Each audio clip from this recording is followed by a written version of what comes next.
நான் வந்து இங்கே டேலி கற்றுக்க வந்து ஸ்டார்டிங் டேஸ் அமைச்சர் சார் ஓப்பன் பண்ண அன்னையிலேருந்து நான் இங்கே வந்துட்டு இருக்கேன். ஸோ ஃபஸ்ட்டு வந்தபோது எனக்கு டேலியை பற்றி ஒரு பெருசாக ஐடியா இல்லை. ஸோ என்னோட பேக்ரவுண்டும் டேலி கிடையாது.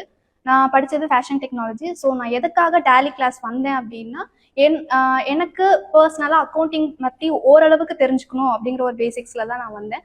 ஸோ வந்த புதுசில் எனக்கு வந்து டேலி பற்றி ஒரு ஐடியா கிடையாது. ஸோ அதை எப்படி போடணும், எப்படி அந்த சாஃப்ட்வேர் இருக்கும், எந்த ஐடியாவுமே இல்லாமல் தான் வந்தேன். ஸோ அது நான் இங்கே வந்து பார்க்கும்போது ஒரு ஈஸியாக எனக்கு லேர்னபிளாக இருந்துச்சு இங்கே வந்து கிளாஸஸ். ஸோ சார் வந்து இதை ஆரம்பித்ததே ரொம்ப தேங்க்ஸ். அண்டு எங்கள் பிள்ளைங்க எல்லாருமே வரும்போது ரொம்ப ஈஸி ஃப்ரெண்ட்லியாக ஃப்ரெண்ட்ஸ் ஸ்டாஃப் எல்லாருமே வந்து ஒரு ஜாயினபிளாக ஒரு ஃபேமிலி மாதிரி நாங்களாம் ஆகிட்டோம். ஸோ அண்ட் தென் சொல்லணும்னா, நான் ஸ்டார்டிங்கில் வந்து எனக்கு ஒரு ஸ்டேஜ் ஃபியர்னஸ் அப்படிங்கிற ஒன்று இருந்துச்சு. ஸோ எனக்கு வந்து இதை பிரேக் பண்ணது ஒரு பிளேஸ் தான் நான் இங்கே பார்க்குறேன். எனக்கு ஸோ நான் டீச் பண்ணேன், என்னோட டீச்சிங் பிடிச்சதுன்னு சொல்லி எனக்கு நிறைய என்கரேஜ் பண்ணாங்க இங்கே தான்.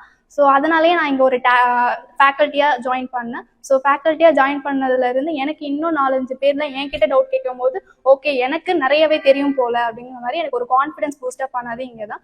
So thanks to Sivasankar sir for this beautiful opportunity. So thanks for everything.